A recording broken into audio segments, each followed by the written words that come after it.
The Law and You, a look at laws in St. Vincent and the Grenadines which affect our daily lives. The Law and You, presented by lawyer P.R Campbell QC and brought to you on SVG-TV as a public service. Ladies and gentlemen, brothers and sisters, boys and girls, greetings.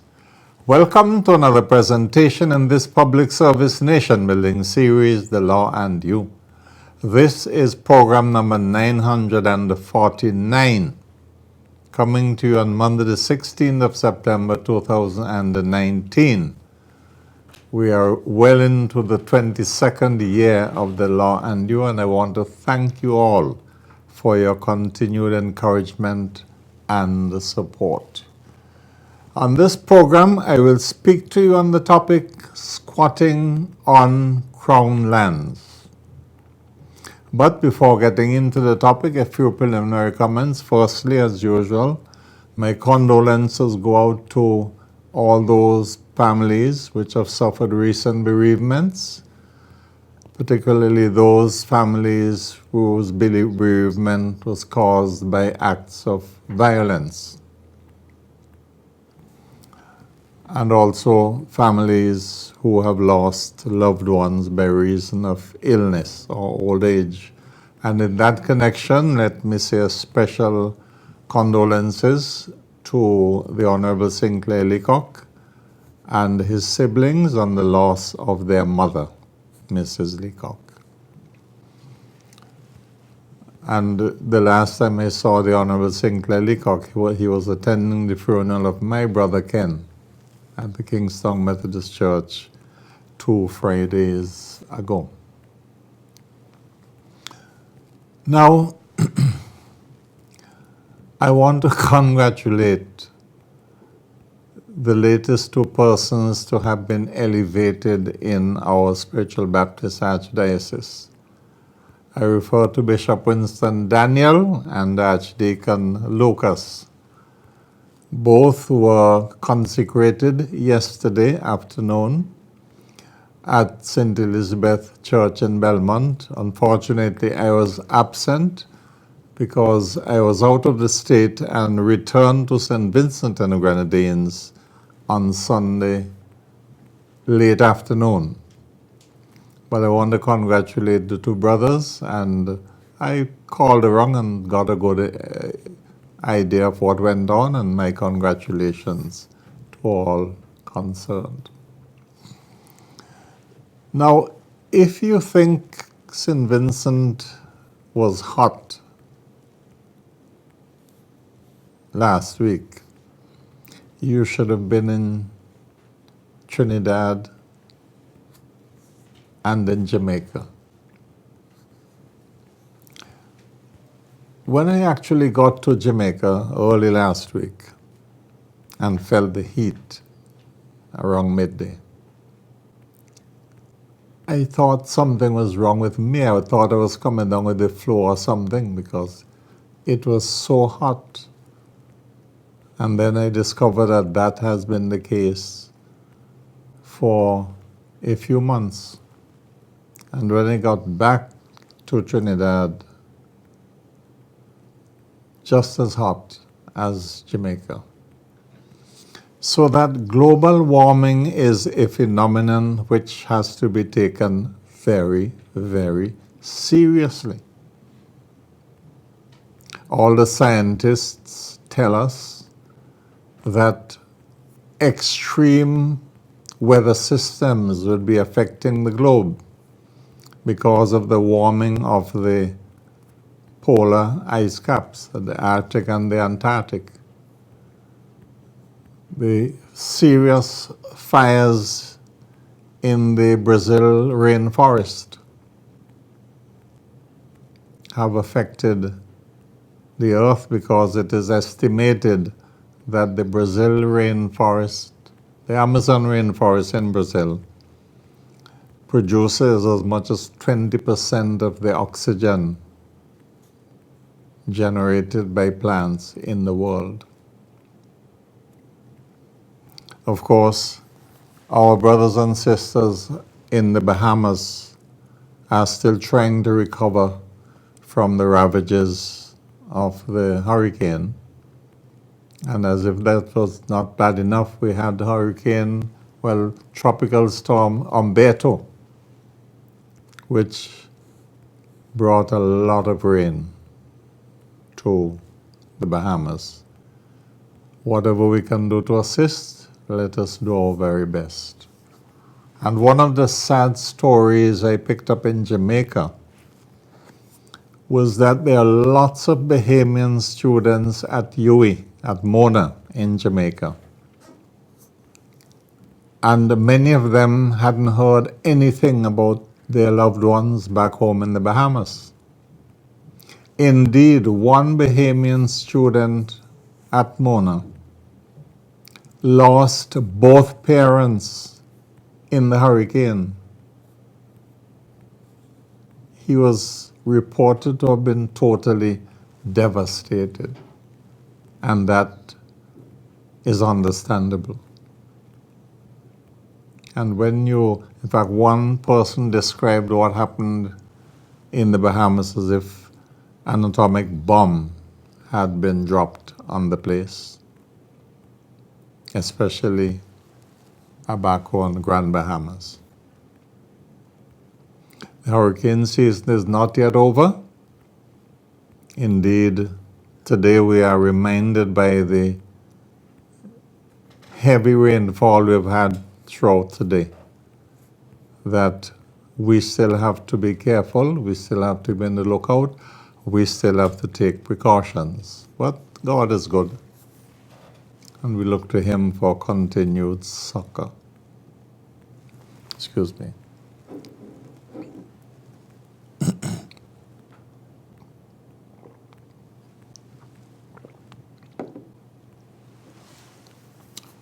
Okay, well, let's get into the topic for the evening: squatting on Crown lands. Well, the terms Crown lands and government lands are interchangeable. They mean the same thing. Let me at the outset emphasize one point. On the previous program, I reminded you that you can claim possessory title if you have been squatting on someone's land for 12 years or more. The 12 years do not apply to squatting on government land. That is the first point I want to be understood. 12 years squatting on private lands will give you the right to apply, other conditions being equal, will give you the right to apply for a possessory title to private land. But if you are squatting on government land, Crown land, you have to have been squatting for 30 years, 30 years before you can apply for a certificate of possessory title in respect of government land. And if it is the foreshore, bayside, Crown lands, you have to have been squatting for 60 years, 60. But let us talk about lands not on the foreshore. It is extremely difficult for you to prove that you have been squatting on Crown lands for 30 years or more. For one thing, the 30 years have to be 30 continuous years, that is, without any appreciable break. Just as the 12 years which apply to squatting on private land has to be 12 continuous years, that is, without any appreciable break. I mean, I don't mean if you're cultivating the land and you take a break from one crop to the other, month or 2 months, that is okay.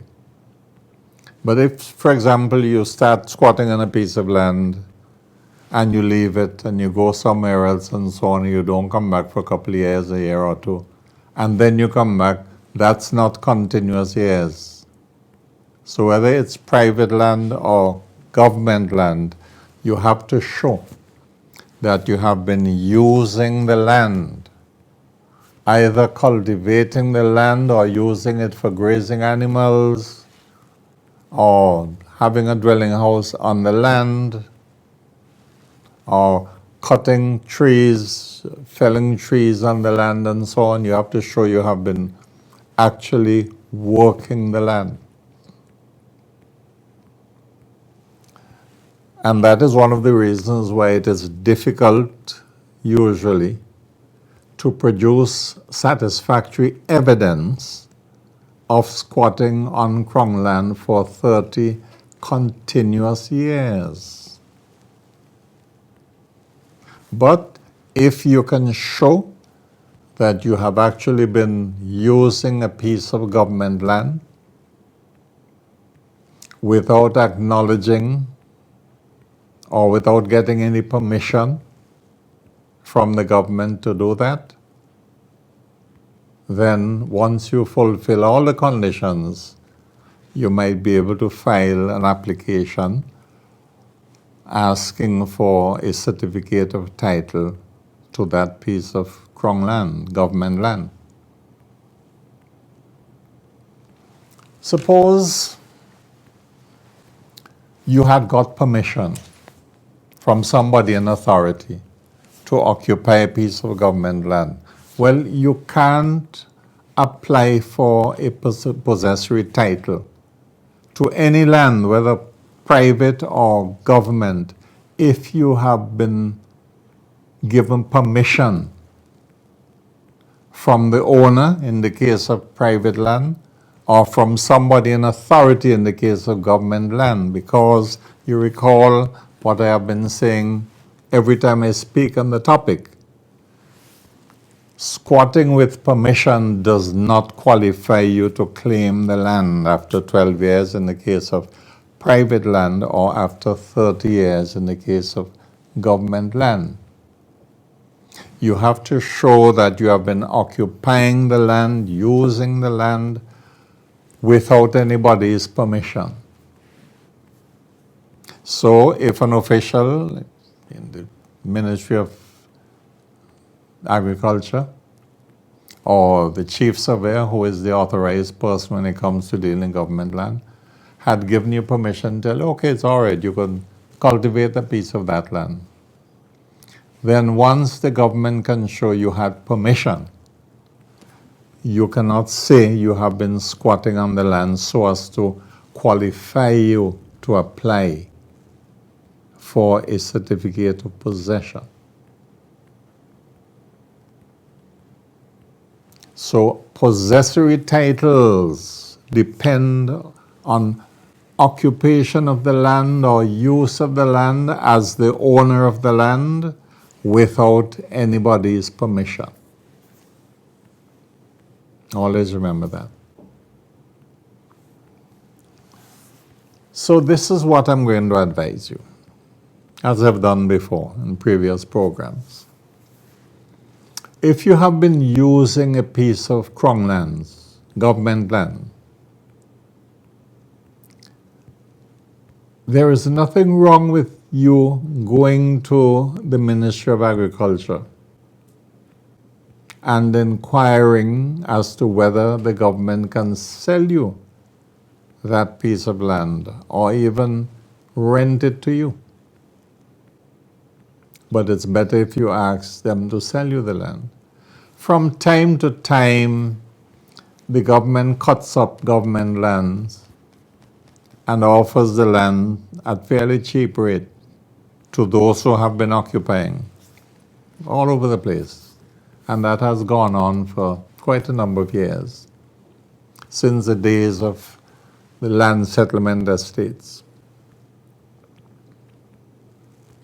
But even where the piece of land you are interested in is not part of a scheme that the government is doing to cut up and dispose of, you make inquiry. You find out from the surveys department what is what. You check your parliamentary representative to assist you. In some cases, you could even check a lawyer, consult a lawyer to assist you if you are interested in a parcel of government land. Because one thing is certain, lands sold by the government are normally sold at under the market value for the land. You get the land very cheap.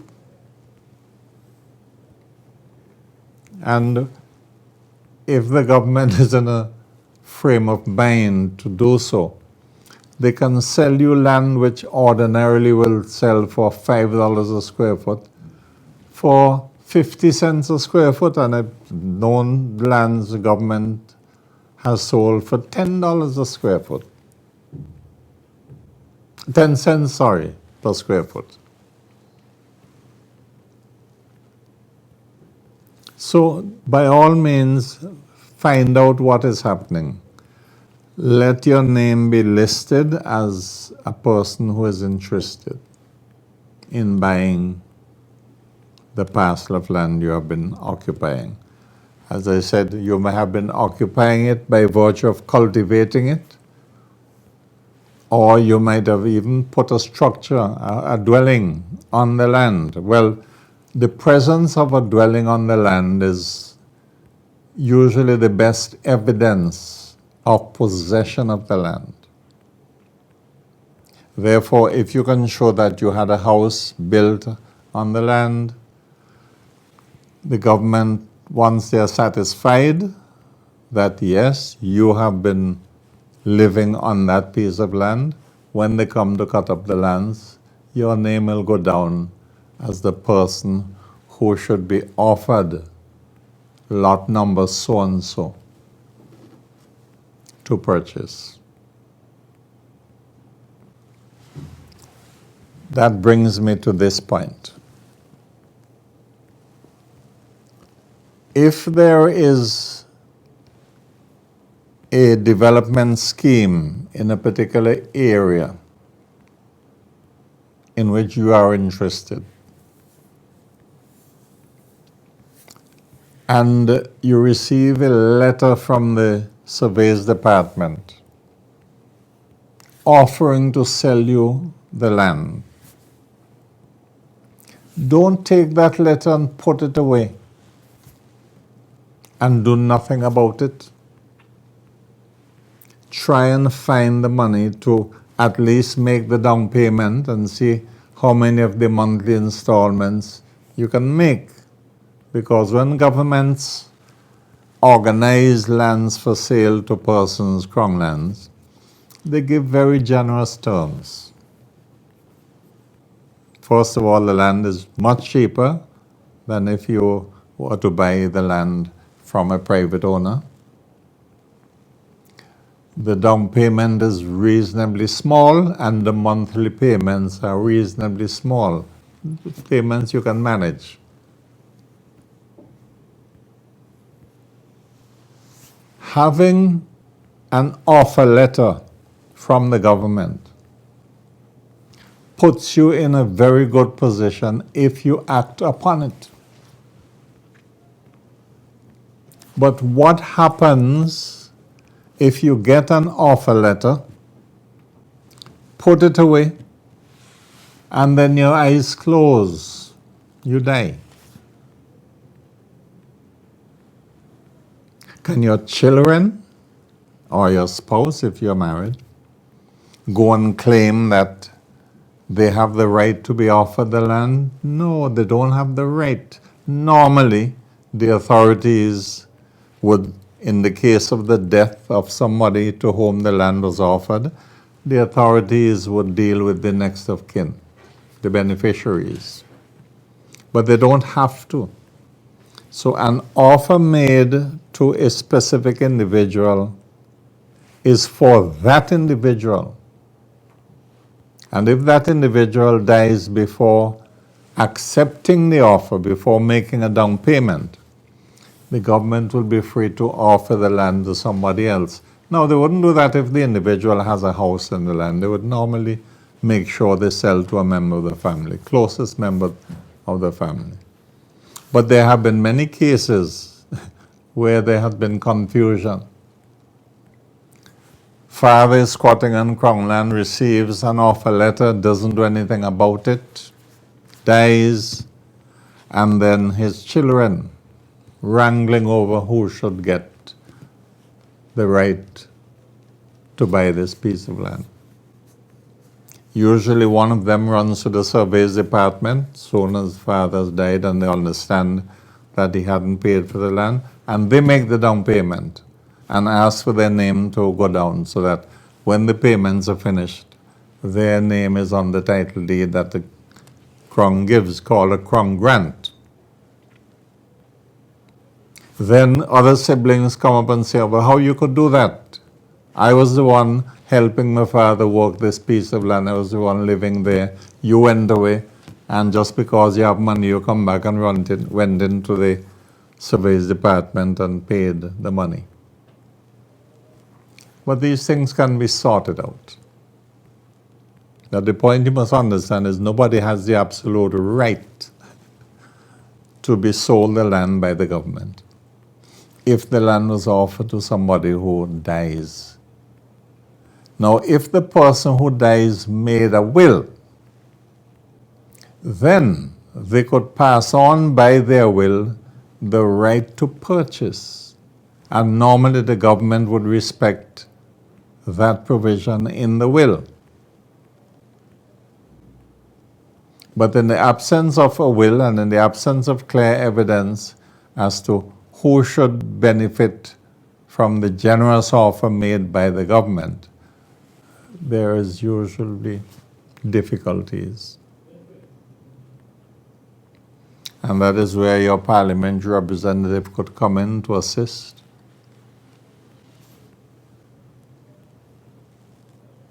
But Crown land cannot be regarded as dead left for children to fight over, the way you can fight over private property left by a parent who has died without making a will.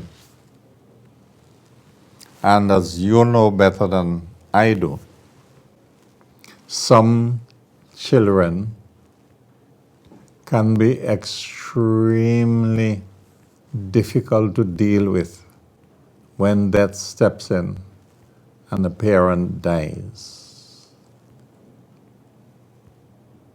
You know, it seems to me, and I may be wrong, but I have observed this phenomenon over the years.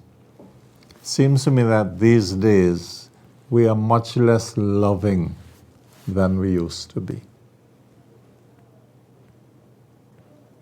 Brothers are now more keen to carry other brothers to court, to carry other siblings to court over property. Gone are the days when you could depend on the children of deceased persons to be reasonable automatically. I don't know where reasonableness has gone to. But these are not the days when people are prepared to give and take, to live loving. As the old people used to say, when mother dead, family done. Meaning that when a matriarch in the family dies, the children scatter. Not so much when the father dies, because usually the father is the one who dies first in a family. Usually, because men have a slightly shorter longevity than women. So the normal pattern is that the father will die, leaving the mother and the children, and then the mother would die. I am appealing to us all to be much more reasonable in our dealings with family members when it comes to property. Because, as has been pointed out time and time again, when you see somebody lying in a coffin or a casket, they usually have nothing in their hands. We really can't take much with us when we die, except the clothes that we buried in. So why fight over things that you have to die and leave? And people who die having sorted matters out with children tend to die more peacefully than those who die with their children at war even before they're dead.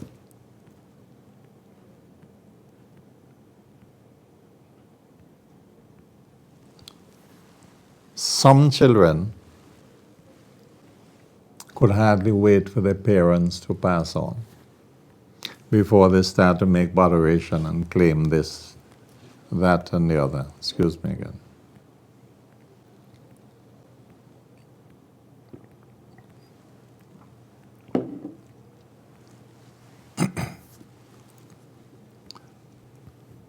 And those children who are prepared to be reasonable and forgiving and loving are in the decided minority.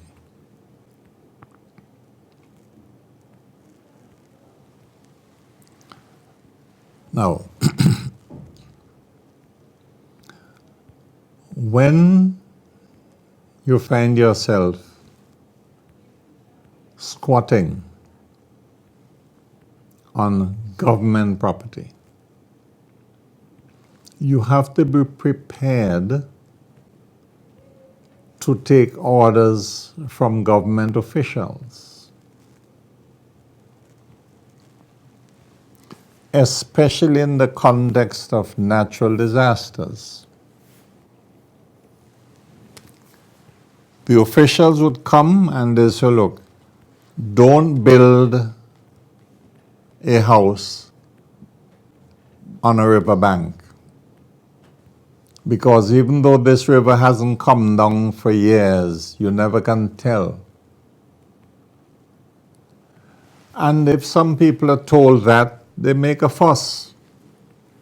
Say they want poor people exist and so on. It's not a question of poor people, it's a question of safety. If you are told it isn't safe to build in a certain locality, those who tell you that are not telling you that because they're bad-minded or don't like you. They're telling that because it is not safe for you to build in a particular area.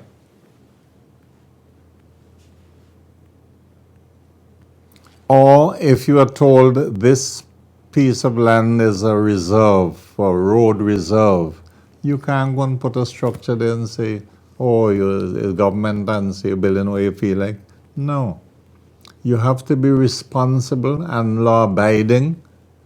And if you're told not to put a structure on a certain place where you're going to live, don't do it, no man.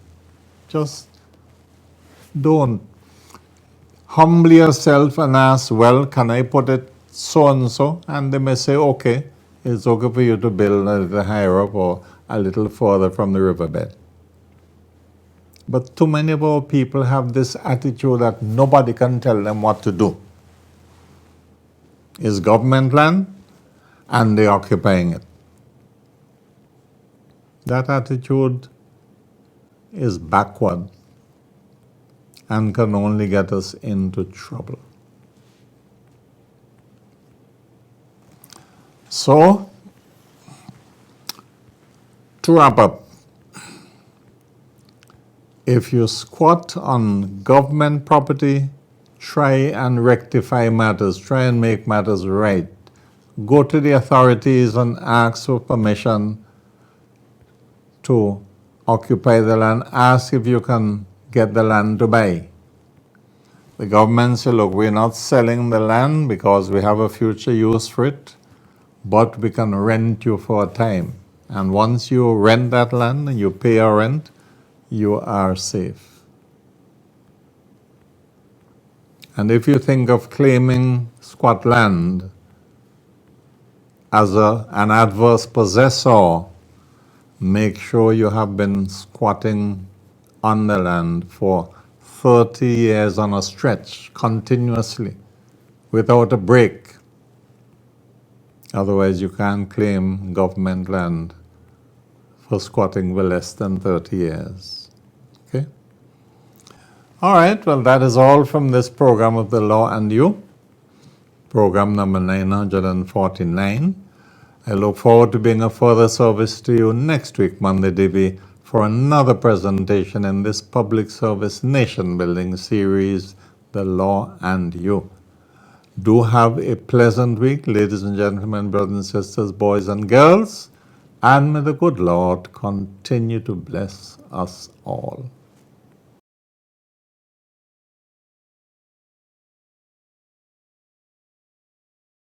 The Law and You, a look at laws in St. Vincent and the Grenadines which affect our daily lives. The Law and You, presented by lawyer panel P.R Campbell QC and brought to you on SVG-TV as a public service.